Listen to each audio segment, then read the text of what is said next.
Oh, yeah. Back on the early line, it's hour number one. Things are falling into place, Joe Raineri, right? The closer we get to the NFL season, the more answers that we get. Now, are people still upset about their contract? Trey Hendrickson says, I'm not budging. Neither is Terry McLaurin. Micah Parsons, he's almost on the back burner. We don't even get any squabbles anymore between Jerry and Micah Parsons. Like, hey, you know what? We already agreed to this deal. 15 minutes before we play the Eagles, we'll announce the deal, but always under the assumption that he was playing anyway. Talking about Micah Parsons. But one thing that popped up yesterday where we're talking about the day before, Joe Flacco starting quarterback here for the Cleveland Browns. It was like, okay, that makes sense. The guys are injured, need a starting quarterback. He's been around the block, and we'll see how many starts that he gets. This one that came up yesterday did surprise me a little bit. Daniel Jones has been named the starting quarterback here for the Indianapolis Colts. And if we were looking, Joe, at the odds market just a few weeks ago, like a week and a half ago, heavily skewed and heavily favored to obviously the backup quarterback now, who is Richardson. But Richardson obviously isn't performing up to capabilities because you didn't get beat out by an aging Aaron Rodgers. Like, hey, man, I can live with this. An aging Joe Flacco. You get Daniel Jones, who doesn't do anything spectacular. Like, if you looked at his Giants career, yeoman's work for the most part, but as he got later, you could almost, agree that he was better as like a rookie in a second year than he was later in his career. Doesn't throw the football downfield, doesn't make good decisions at this point. But he beat out Anthony Richardson. Joe, I am confused about the Colts right now. Well, part of me is like, all right, we got a few things working here, right, Donnie, that could really be a whole lot of fun. Number one, suppose he has the best year of his career because maybe he's finally got some stability in a offense and a head coach and an offensive coordinator. Something, by the way, he never had with the Giants from the minute he was drafted number 6 in 2019 overall. So maybe, just maybe, he shows he can actually hold the fort down and win a few games here for Shane Steichen. The other thing is, they should have done this the minute they drafted Richardson, 3 years ago, Donnie, 2 years ago? He should have been on the bench, learning the game, behind a guy like Danny Dimes. I think they didn't do him any favors starting him the last couple of years, getting hurt. He wasn't ready to be an NFL quarterback and a leader among men in that locker room after 1 year at Florida. This is exactly the path they should have took 2 years ago. But now that's what he's only 23, Donnie. Well, I mean, Correct. they're not getting rid of him. He's only 23. This is exactly what they should do to calm the situation down. Hey, it's not like it was Chris Winkie coming into the league or Tyler Shuck that, hey, man, half your prime is already away, it seems like. And even Jaden Daniels, we love how young and athletic he is. He's older than Anthony Richardson. So there is something to Shane Steichen coming out at that, post-practice press conference saying, we still have big things and high hopes for Richardson, which, again, he's not brand new into the league. He's been here a couple of years. Like Lamar Jackson came in young and was dynamic right away. We just haven't seen the capabilities that he is a competent starting quarterback. And I do agree with that.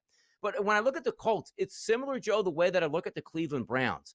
What's the MO for the organization? Daniel Jones is not your franchise guy. So what are you trying to do as an organization? I understand. General managers to keep their job, coaches to keep their job, owners to be happy where they can go out in public. You do have to win football games. There is some merit to that. But if you're telling me like Daniel Jones's optics are he's going to play 17 weeks, we're going to win 6 football games and not find out about Anthony Richardson at all anymore, I don't know what we're doing. Like for me, if you started Anthony Richardson in week number 1, Joe, and he was terrible in the month of September, you know what you do? All right, kid, get to the bench. Daniel Jones is going to be the starter the rest of the way. Try to learn. We don't think you have a future here, but we're not going to cut you because there is a chance that Daniel Jones can get hurt and we'll need you to get back in that football game sometimes later in the season. That's what I'm worried about. So from my angle, it's not as if I don't like Daniel Jones because I really don't, to be honest. But it's Anthony Richardson I have to find out about. I already found out about Daniel Jones, right? Well, that's the whole point, did we?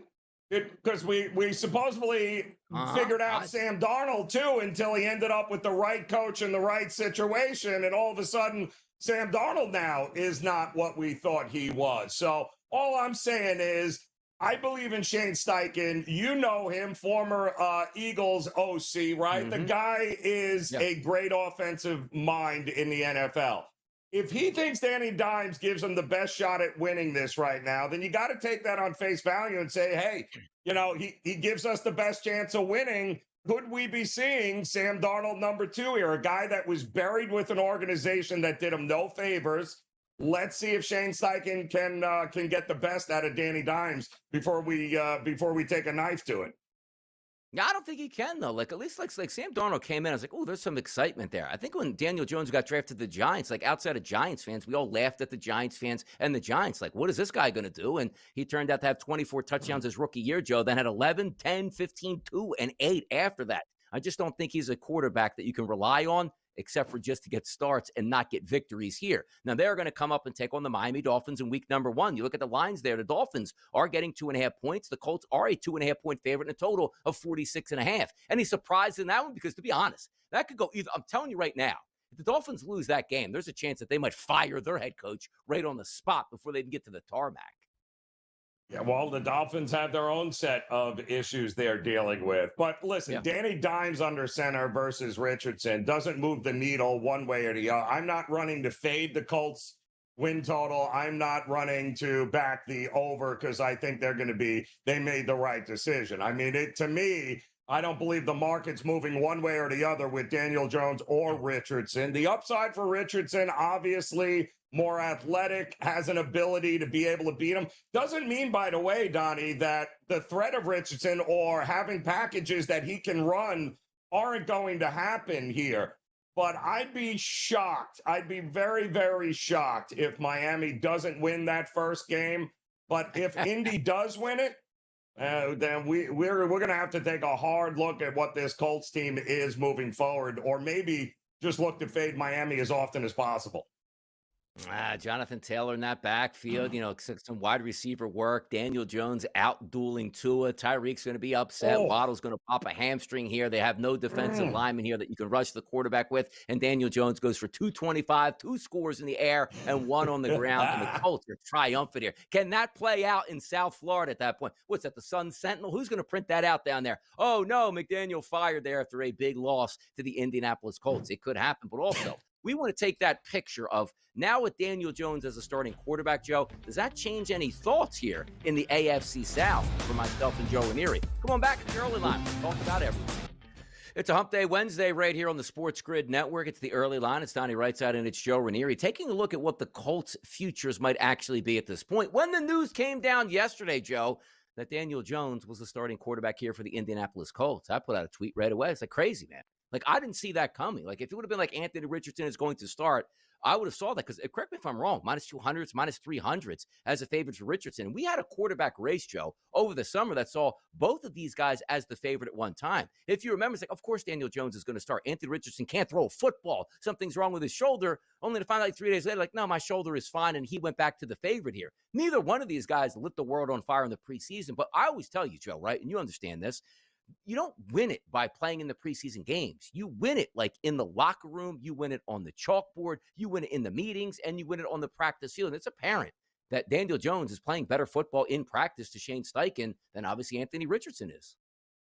Yeah, to me, it all stems from how much faith do you have in Shane Steichen and doing this. It's obvious that the front office, which is a good thing, is saying it's your call, Shane. Like, which one, yes, we drafted him, the 4th pick here a couple of years ago. But if you don't feel it gives us the best shot to win, we know other organizations who have made moves like this. Kind of the demand came from the top and said, you're going to play him, we're going to figure it out, and that's going to be the end of it. So the fact that they got Danny Dimes on a 1-year deal, they're still the 3rd favorite, right, to win the AFC South behind Houston and Jacksonville, I believe. At least I saw that on FanDuel. I think they were about 3-1. They also have the 9th best odds of reaching the playoffs among the AFC teams. So does this help or hurt that cause? I think it's a lateral move. Whether Richardson comes with his own question marks, Danny Dimes comes with his. Either way, I don't see the market moving a lot one way or the other because of this decision. Yeah, and also this decision, too, doesn't seem to be in the short term, which I agree with, which we're going to get to right now. Adam Schefter put out a tweet yesterday basically saying that Daniel Jones is the starting quarterback. Then he quote tweeted that with what Shane Steichen said. And what Shane Steichen said was this. He's not planning for this to be a short-term arrangement for Daniel Jones. Quote, he's the starting quarterback for a reason. I don't want to have a short leash on that. Understand this. We understand Daniel Jones is probably going to be on a short leash. But you can't tell Daniel Jones and the public he's on a short leash. I mean, tell like Joe Raineri and myself, like, hey, you better have the best 5 minutes of your life right on the network. We'll blast it out.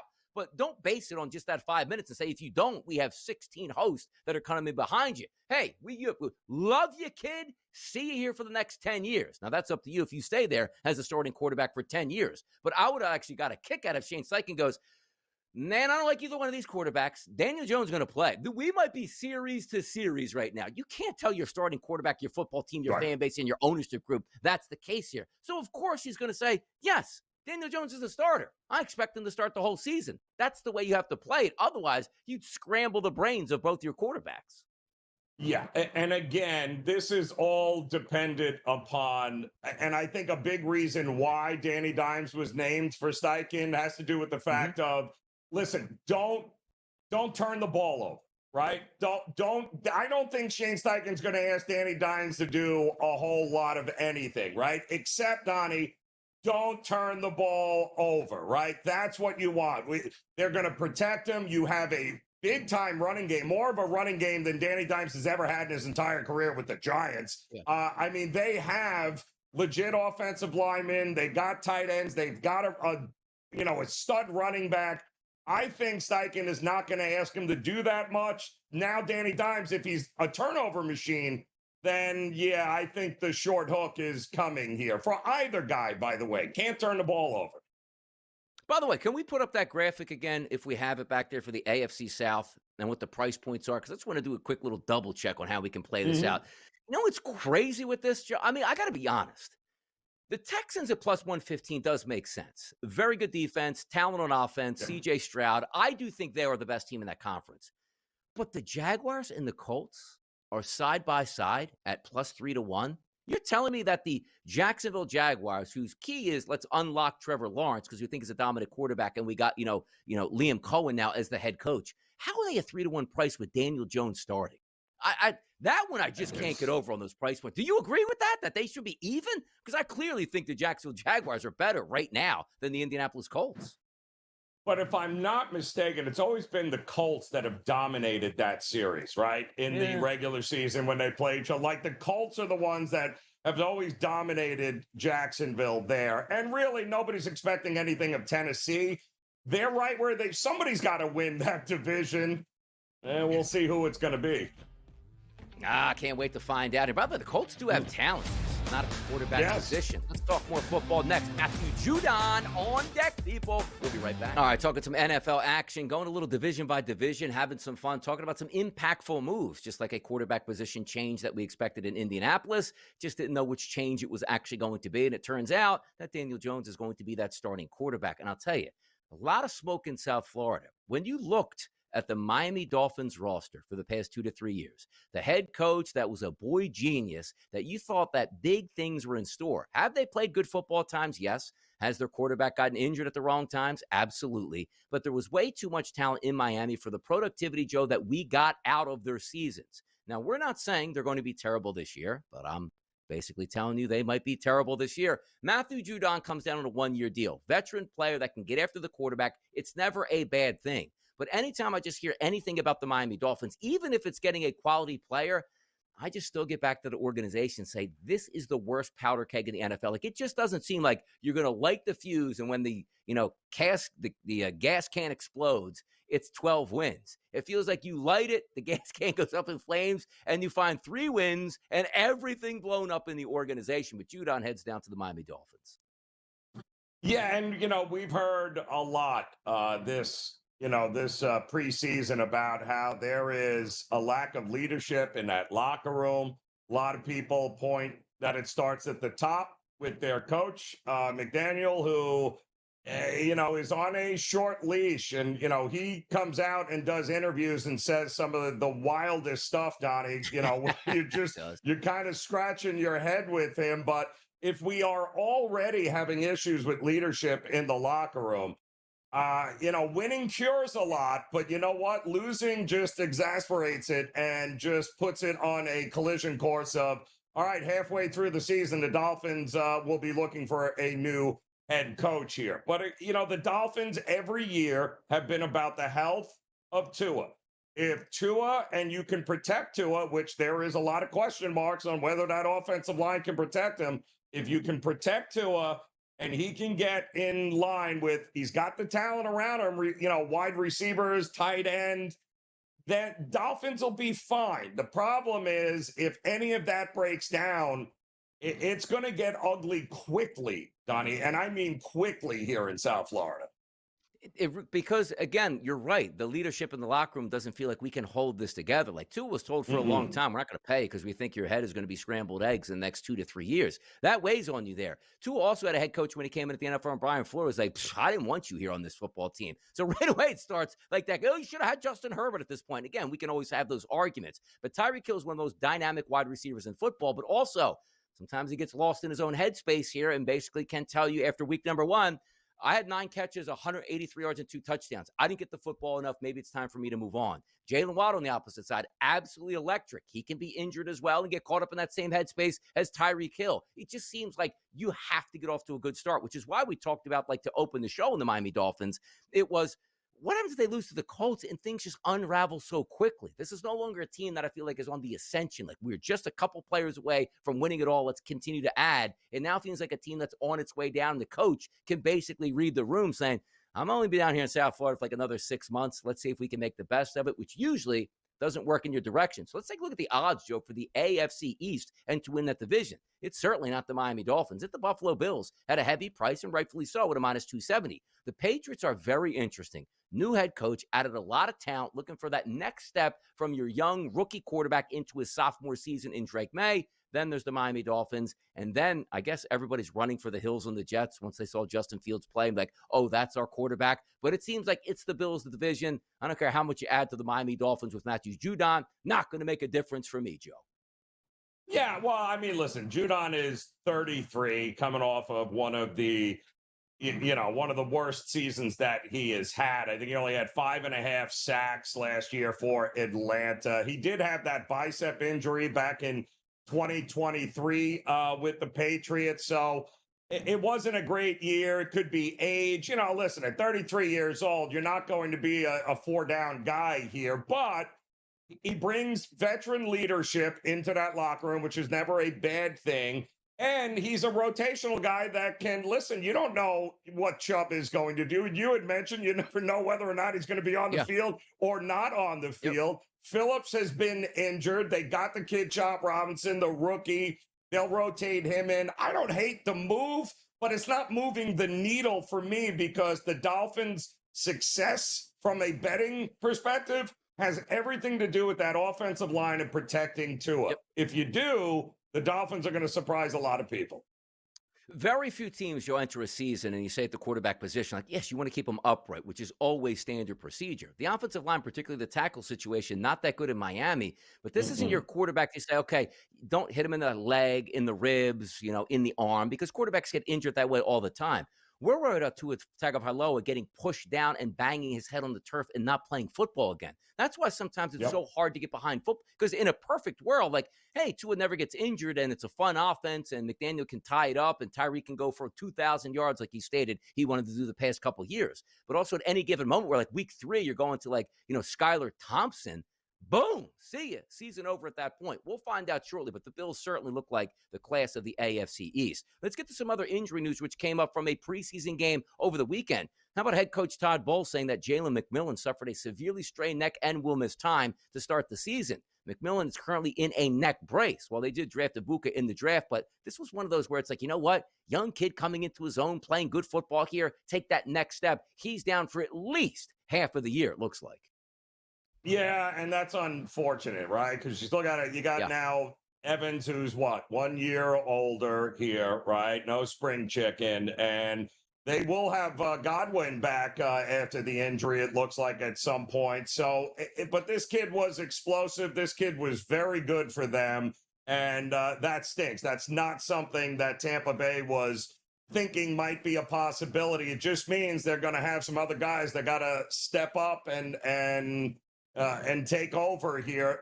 They have the talent again, but it's all about who they are under center and whether or not he can keep the trajectory going.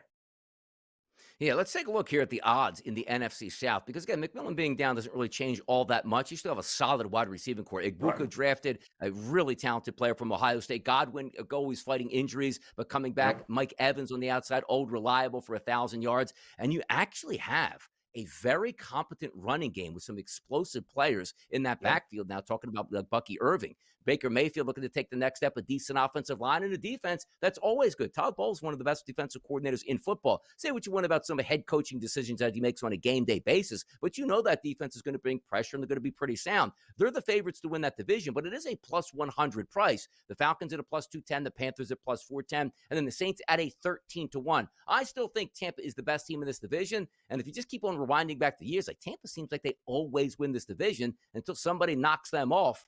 I don't think, I'm going to go against Tampa. I will take the plus 100 here and say they're the best team in the division, Joe.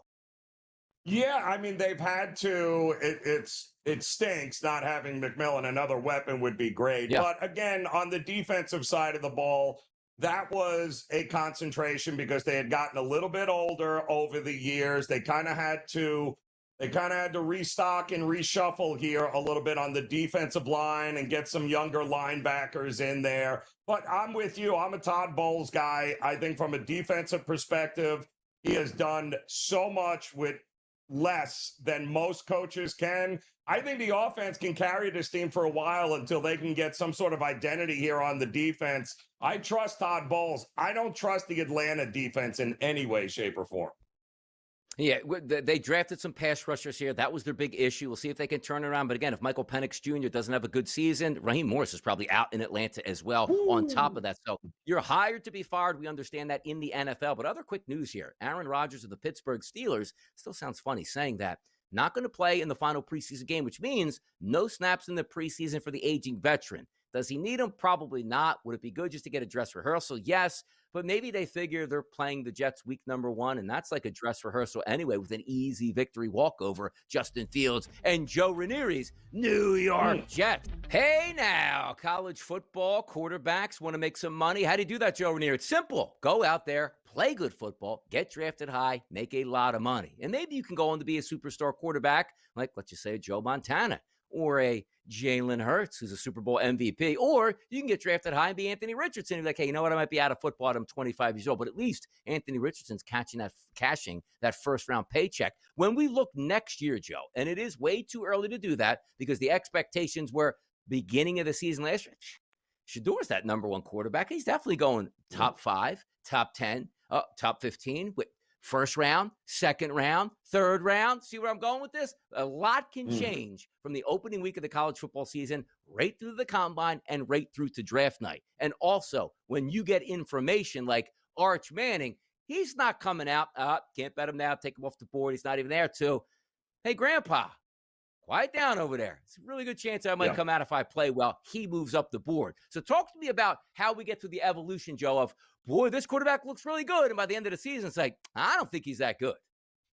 Yeah, no, well, and a lot of that has to do with exposure and obviously how good the team is. Those things go hand in hand. Unless you have some sort of crazy once-in-a-generation two-way player, Donnie, that is playing on a not great football team, but has another player on his team where the media and everybody are just following and doing everything in the world possible to promote.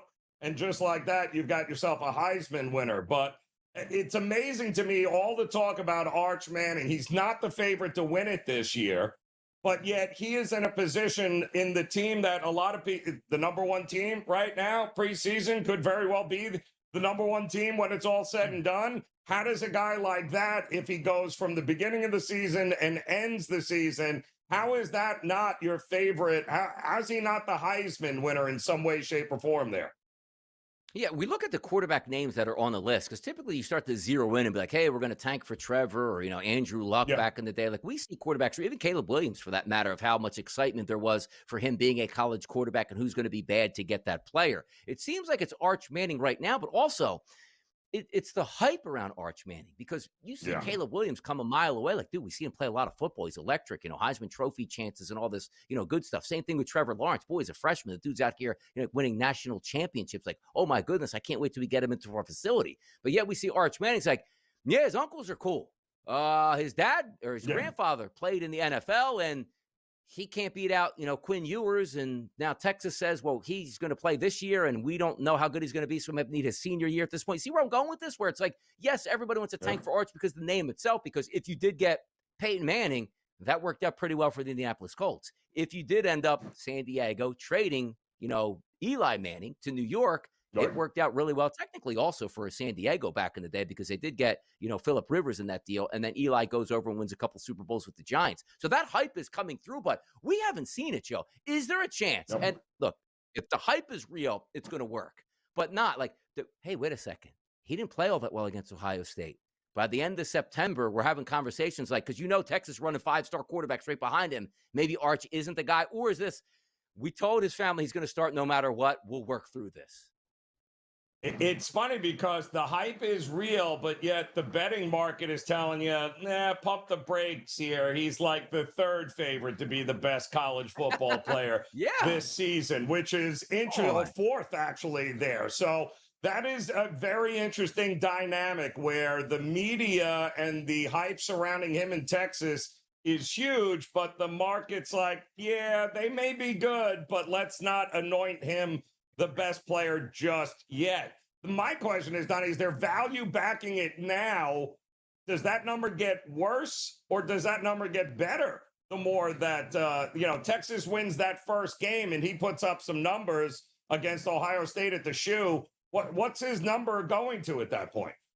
I do think it gets better. And the reason behind it is I think a lot of people were apprehensive, Joe, saying, like, yes, I'm going to bet this guy right now because, correct me if I'm wrong, you walk into a sports book today, you put $100 on Arch Manning, and he doesn't actually come out in the draft, you don't get your money back. It's not like, oh, well, he didn't come, because that's what you're betting on right now. You figure if he has a good season, the intangibles are there that are going to push him way up the board in the NFL draft. Even if you think he's the third or fourth guy, he might go number one overall. But that's why I think it's so low. If he plays well, and just the fact that he said, I haven't made up my mind, because he would have just backed up his grandfather.